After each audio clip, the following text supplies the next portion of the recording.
Hi, this is Tim of the 1916 Company. Welcome and thanks for logging on. Today we have a bit of a treat by way of two Frenchmen in China. Ironically, in my private life, I am the ultimate economic nationalist, and longtime followers of the channel probably know that. But I live and work in a world where our hobby and our industry know no national boundaries, and thus here we have the Atelier Wen Perception, recently launched by two Frenchmen proudly manufacturing their timepieces in China. So is this integrated bracelet steel sports watch from China worth your money? That's the $3,288 question. Let's find out.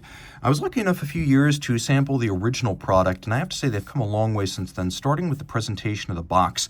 It's a matte blue, and it has sort of the rubberized, tacky feel that you get when you handle controls like knobs or levers or switches in an Audi, Mercedes-Benz, or BMW. That soft touch plastic feel, and they've managed to sort of rubberize the outside of this cardboard box. Let's zoom out a little bit. We'll take the top off, get inside, and the inner box actually is quite attractive. It's a box in a box, or it's a box and a sleeve in a box. And what we'll do is we'll withdraw that, and we have this lovely little Atelier Wen wax seal that's on there, and you can see that it is model specific since it does advertise the Perception. The quality of the attention to detail in this boxed set is outstanding. As you can see, this repeating Chinese architectural motif on the outer box. Remember that because it's going to come back in a few minutes. So let's take the sleeve now, which is itself rubberized, off of the inner box, which is the real deal, blue lacquered wood, and quite beautiful. You can see the hardware is all polished, very attractive. It feels substantial, and you can appreciate that there's a nameplate there that is satinated on its face, media blasted on its logo, fixed by screws which are polished, and then the edges are beveled and polished themselves. So now the idea here is that this box, once denuded of its sleeves and accessories, can sort of act as an organizer on your desk. All of your office etceterini, Post-its, clips, pens, pencils, photos of the kids. This is designed to look natural when it's open, coming to a peak at the center. It really would be a very attractive organizer in your workplace and your workspace. Getting a little bit closer, this is a good sign. There's a sizing screwdriver in the accessory set.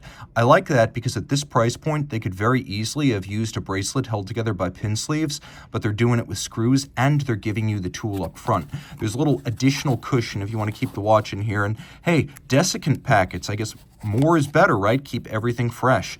Taking a quick look at the only two meaningful accessories other than the screwdriver, we've got a branded microfiber polishing cloth, and then we have this guide. Do you see this motif again? You're going to find it again and again and again throughout the set. Normally these little guides to operation and warranty are cursory and generic. This is actually full of really pertinent and interesting information. It starts off fairly generic, a table of contents and a note of gratitude, thank you for buying our watch. But once you get past that, there's, well, useful information about the watch, like 24-month warranty, date of sale, place of sale. And it starts getting a lot more interesting the deeper you get into it. There's a whole philosophy of the design of the box, and you can see how it works and how they plan for you to use it on the desk. Technical specifications of the movement, transparency about who provides it. It is the Dandong Peacock SL1518, 41 hours power reserve, 32 joules, tungsten rotor winding, all sorts of information about the limits of the watch and how to size the bracelet, advice that you use a watchmaker's block for sizing. You can see that there's also information about using and sizing the bracelet, and the bracelet is quite impressive. The deeper you get, the deeper the thought becomes. Here we have water resistance, screw down crown, 100 meters, case and bracelet, specific specifications regarding thickness and size, all sorts of backstory about how they got to this point. Invitation to follow them on their blog. The fact that the watch is made of Rolex-style 904L stainless steel. Very impressive stuff. I have to say, this is a well-thought-out guide that you can read and not get bored. Information about the stone lion on the reverse of the watch. More information about the movement. it gets pretty deep into things like how the dial was fabricated by Master Guillocher, who's one of the only working in China, and how it takes 8 hours to fabricate the 4-piece copper-based dial, and then all sorts of elaboration on the inspiration behind the different colors of dials. This is the one you're going to see, Misty Blue. Also information about the watch. It's here on page 26 and 27 in depth, so you know exactly what you're getting. And then finally, a lot of backstory concerning how the watch is made, how Atelier Wen was founded, and eventually you get to the Chinese part, which makes sense because that is where it is made. But this is actually worth your while, and if you ever wondered how two Frenchmen wound up in China making watches, it all awaits here. Jumping over to the pouch containing the watch. It's attractive in style, it's attractive in appearance. Everything feels of high quality, and this is useful if you want to travel with a watch. You can use it whether it's the Perception or some other watch.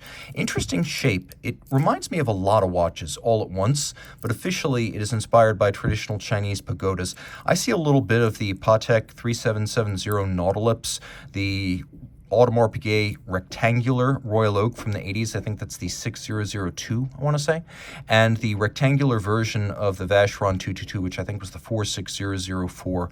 It is nicely made, and I have to say, the bracelet, though obviously inspired heavily by the Vacheron 222. It's the solidity that gets me. There's almost no lateral play. The tapering from link to link is actually quite subtle to the point that there aren't pronounced steps that I can feel with my finger. The beveling is clean with a sharp break between satin and polish. You can appreciate that it is a thin watch. They claim 9.4, I measure 9.6. It's a 40 millimeter watch, and then two ways to measure it. Lug to lug, just the case. 47.1, but from end link to end link, the total distance is exactly 50 across the wrist. We'll do a wrist shot here, and I'll show you the bracelet, which doesn't only feel remarkably solid, it feels remarkably comfortable. On the wrist, I could see this working on a 14 centimeter circumference wrist, and it will slide pretty easily underneath the cuff. As we mentioned, the bracelet features a sizing screws, so if you wish to size this, use the screwdriver, you remove the screws. Now there's a fascinating slider that's built in to make this easier to don and remove from your wrist, and it doesn't feel tinny or cheaply manufactured or loose. There's not a lot of play. It's actually quite impressive, and clearly they went to town and did their homework on Brogioli's clasp that's used by IWC, Glasuta Original, Lange, and many others. It has the same type of single fold deployment with lateral triggers, and then a logo push button that releases a rack for incremental sizing. Taking a quick look at the case, again, the finish looks expensive, and the combination of polish and satin is pretty sophisticated. If inspired by a pagoda, that's very abstract. I can tell you that it's nicely proportioned in as much as the concave bezel does really thin it out visually, and stepping the bezel back from the case flank helps on that front. We do have a screw down crown. It's 100 meters water resistant. You can see the Wen logo on the crown. The combination of écaille de poisson or fish scale guilloche on a copper base. The 4-piece dial, which is apparently hand turned on lathes. The only guilloche operating in China according to the brand. Now you see that motif on the outside again, architecturally derived. It's all over the boxed set. Now you see it on the dial. This is Piao or Piao. I am not quite sure of the pronunciation. I know most French pronunciations and German in the watch industry, but this is a new world for me and probably for you too if you're watching this. 3 hands, leaf style, loomed hands. And there is no hacking seconds. That for me is the one big drawback of the movement that they chose, which you'll see in just a moment. Let's do a loom shot real quick. And it is respectably loomed. Again, that chapter ring motif, very cool. The original version of the 1588 has a date, and they did pay attention to details. They removed the dead position in the keyless work, so there's no dead position where the clutch would be engaging the date. It's in for winding, or it's out for setting. Mechanically, automatic winding, 41-hour power reserve, 32 joules, 4 hertz beat rate, and It is adjusted in 5 positions, which is impressive, but that just means that it's going to be very regular from position to position. It doesn't necessarily mean it's going to be ultra accurate. Accuracy, per their quote, is plus minus 10 seconds a day, which is right about where you would expect a Seiko or a Miyota movement to be. And all things considered, I think that's probably one of the weaker aspects of the watch, because for the same price point, similar size and style, you're looking at an Oris ProPilot X caliber 400, which is a fearsome competitor in this space. That said, this does feel more robust in the hand than the Oris, and the dial is far finer from a craft standpoint and a detail standpoint, but the movement is where this falls down a little bit. Now, over the reverse side, you can see that, again, this is a prototype, so caveat, finished products delivered for sale are always better than prototypes. This is still quite good. Taking a look, we have the stone lion, and his mouth is, well, it's the blackened rotor. The rotor is tungsten. Underneath that, you can see a little bit of the peacock movement. It's not terribly attractive, but you can see the balance and the escapement, which is really the only charismatic part of a relatively affordable caliber anyway. Lots to love here. This watch, of course, extensively handmade between the finishing of the case and of the dial. And that's really what you're paying for. You're also paying for entry into a club that is small. People who buy this watch are people who know exactly what they want, who take Chinese craftsmanship seriously, who have no prejudices.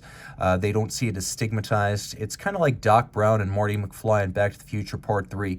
Doc didn't understand how high-end, admirable things could be made in Japan, and Marty said, you know, all the best stuff is made in Japan. And China, increasingly, from a horological standpoint, is impressing, both at the high end and here more at the mid-market of where the Chinese watch industry is playing. It's a very fascinating piece with an interesting story, and you will get to meet and know Robin and Wilfried if you get into the business and become a client. So that's a big part of the attraction of any independent brand, and a big part of the attraction of this brand specifically. What else can I say? Well, straps are available. If you look at the case back, you can see that there are double pull tabs for releasing the bracelet, so you can pop the bracelet off the case with your fingernails, and then their straps are quite nice, integrated with a few colors available if you want to change up the look of the watch. You can always reach out to me and I will vector you to them. I'm Team Mosso at thewatchbox.com, or find Atelier Wen on the web as well as Instagram.